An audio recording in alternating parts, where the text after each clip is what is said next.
Hello বন্ধুরা, সন্ধ্যার আলাপ ঘরে আবারও একটা ছোট্ট ব্লগ নিয়ে ফিরে এলাম। আজকে মহাষষ্ঠী আর পুজো তো শুরু হয়েই গেল, তাই ভাবলাম ঠাকুর ঘরে এসে সব ঠাকুরদের স্নান করিয়ে তাদের নতুন জামা কাপড় পরাই।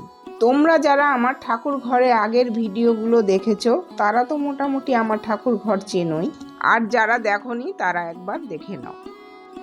এই যে দেখো, ঠাকুরদের ঘি, দুধ, মধু, গঙ্গার জল, গোলাপ জল দিয়ে স্নান করিয়ে তাদের জামা কাপড় পরাবো। বন্ধুরা, একটা কথা বলি, সাধারণত আমি স্নান করালে ওনাদের বিবস্ত্র করেই স্নান করাই, তবে যেহেতু আজকে তোমাদের সাথে ভিডিওটা শেয়ার করছি তাই ওনাদের গায়ে একটা কাপড় দিয়ে পরাচ্ছি। স্নান করানো প্রায় শেষ, পুজোটাও করে নেবো।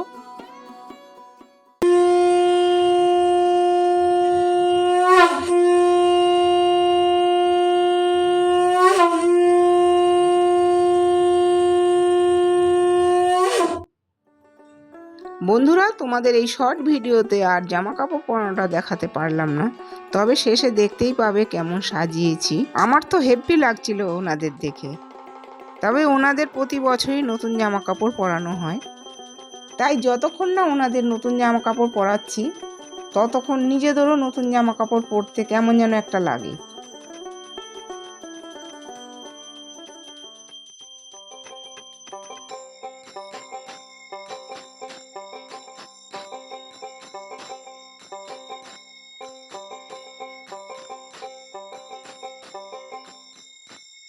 এই যে আমার পুজো শেষ প্রায়।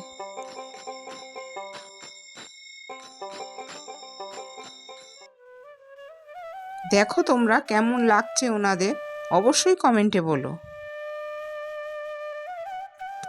এই যে দেখো বন্ধুরা, আমার সুন্দরী সুন্দর রাধাকৃষ্ণ। বন্ধুরা, আশা করি আমার এই সাজানো তোমাদেরও খুব পছন্দ হবে।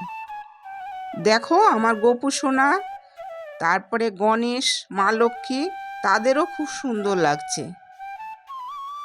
তোমরাও পুজোতে নতুন নতুন জামা কাপড় পরে আনন্দ করো, খাও দাও আর বিন্দাস কাটাও।